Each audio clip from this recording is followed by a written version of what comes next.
Hey guys, this is JLR UHS here, or Korea with TKO.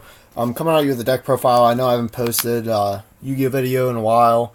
I'm going to be trying to post a couple more various different kinds of videos on my channel. Just for shits and giggles, and I hadn't really been playing Yu-Gi-Oh around the time of Nats. I had my invite, but I didn't go just because of cost, and I didn't even think it was worth it unless I was running Prophecy or Dragons. But today I have a Battling Boxer profile for you guys, and I think it would be a pretty decent deck in the next format just because Compulse is at 1, and that was the main card that hurt this deck, unless somebody's running like a Grandma or something, but I don't think a lot of people will side or main deck that. A lot of things can't handle the 3800 lead joke or just getting over it in general, unless they can make a big eye or something of that caliber. So first, to start it off, we have 3 of Counterpunch. He's the Collude of the deck. You banish him from the grave or your hand, and add 1000 attack to a Battling Boxer monster during the damage step.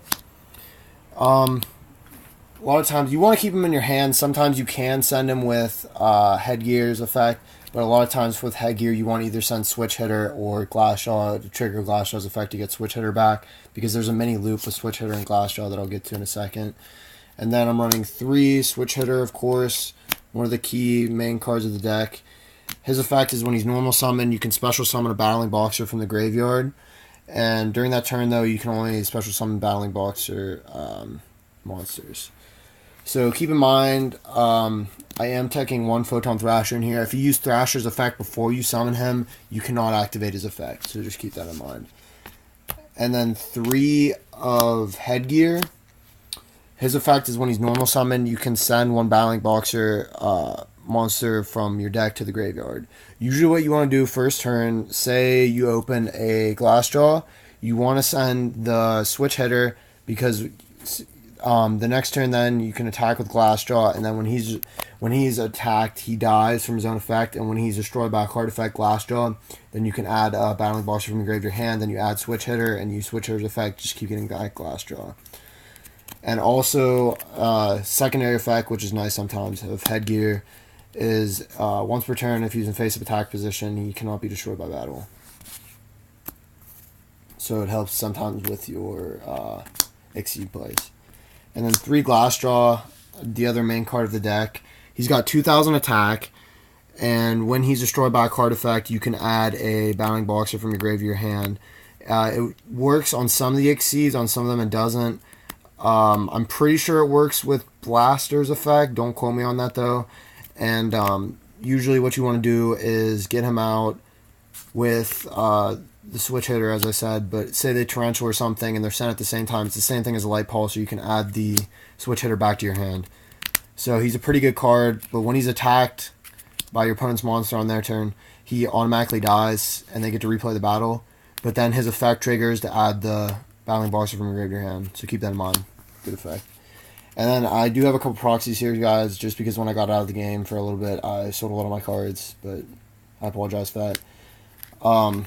Running 3 Spar. I only have 2 right now. It's Trag, we'll just say, is a Spar. His effect is if you control Battling Boxer, a face-up Battling Boxer monster, you can special summon him from your hand. And he helps you have to skip your battle phase when you use his effect, but he helps you basically just go into lead joke. If you do this first turn, it doesn't matter because you're not going to be attacking anyways. Or if they have a threatening monster and you want to get out your lead joke, then you're fine. Or if you want to go for a rank 4 Exceed play. Missing the attack, or not being able to attack that turn isn't that big of a deal in this deck. And then these are also proxies. We'll just say these are blasters. I'm running 2 blasters just because it helps you. With your traps being so limited this format, you don't have a lot of ways of getting around cards as you did in the past, like the Dark Holes, the Bondless, the Mirror Force, the D Prisons, all that.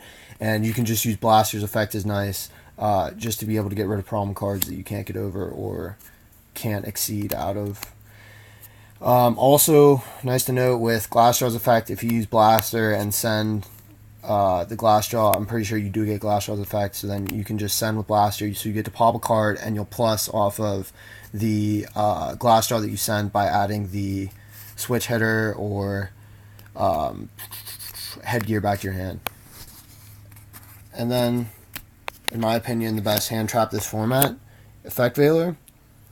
Maxi, I don't think a lot of decks are going to special summon because really why Maxi was so popular was dragons. They spam the field. You know how good Maxi was against them. I think Veiler is going to be a lot more important in this format. If they have a card that bounces like Grand Mole or other cards like that, I don't know, like Watts have Pheasant. Just a nice card this format and helps you answer their answers to your Lead Yoke. And then I'm running the one Thunder King. I might trade this out for Photon Thrasher. I'm testing them both right now because Thunder King's only at 1, but it does still hurt a lot of decks this format. A lot of Exceed summoning decks, Synchro summoning decks, Fire Fists are going to be big again, so Thunder King's going to be a good card. If I take him out for the Photon Thrasher, I'm definitely going to side him anyways, even though he's at 1. He's a good card. And then onto the spells, I run 20 monsters. I'm still testing the deck around, so I'll probably come out with updates here and there, but this is just a base build that I'm starting with. The 3 MST, crucial this format. You don't have your heavy. You want to open this as much as possible, and back row is going to be a thing in this format. And then 2 Lance. The Shrink is obviously a proxy for another Lance. I apologize again. Sold off the Super Lance when I was quitting the game. Not quitting the game, you know what I mean, taking a break. It's a good card. It helps you get around the 1 Compulse that they run or the D-Prison with Lead Yoke. And it doesn't matter if, say, you attack in with a D-Prison, you Lance, you have less attack. It doesn't matter because Lead Yoke would just save himself anyway. So Lance is an amazing card in this deck. 3 is a little bit too many. 2 is just enough. It runs well for me. 1 Book of Moon. Love this card, this format, because you don't have a lot of the back row that you used to have, so you can use as another defensive or offensive card. Dark Hole, the last remaining member of the trio. And then Smashing Ground, just a nice tech card. Just helps you get over things that you can't get over with Lead Yoke. Just a nice card. Get rid of cards you need to get rid of. And then 1 Rhoda, obviously they're all warriors, searches everything in the deck. It's like running Equal on Heroes. And then onto the traps, I'm running 2 Mirror Force. It's a 2, I think it's a 2 now, I believe. If it's only at 1, I apologize. 1 Bottomless, 1 Torrential, 1 Solemn, and 2 D-Prisons. The back row of this format. Oh, and Compulse. A lot of these things are 1 and 2, but now you just have to mix it up and have a nice variety. You can't just have 2 Bottomless, 3 D-Prisons, or 2 Mirror Force, 3 Compulse. You have to mix your back row and find different solution cards like a Smashing Ground or things of that nature. And then 1 Magic Cylinder. I like it this format. I want to end games as quickly as possible. I don't want to get stuck with going against 5 back row, so I try to win OTK, be my opponent as quick as possible. Magic Cylinder helps me do that. It negates an attack. It can let me save, even if they have a field of 3 monsters, I can still save my headgear and go for an Exceed play next turn if I have the Magic Cylinder set. And then an amazing card in this deck is Call the Haunted. I'm running 2 right now. I might add I probably won't add a third. 2's just enough because it's an amazing card, especially say they MST this, you flip it, add Glassjaw. Glassjaw is destroyed by Call of the Haunted's effect, so then you get to search off Glassjaw. So it prevents a lot of players from blind MSTing you, and it's just a good card in this deck. And then for extra deck, I'll get on a side if I have time, but because the lighting's so horrible, I'm using flash, so I don't think my battery will last. 1 Catastor, thank you, 10. It's amazing. I run the Veilers in here and run so many rank 4s. There's situations I can go to him, and he helps the deck out a lot.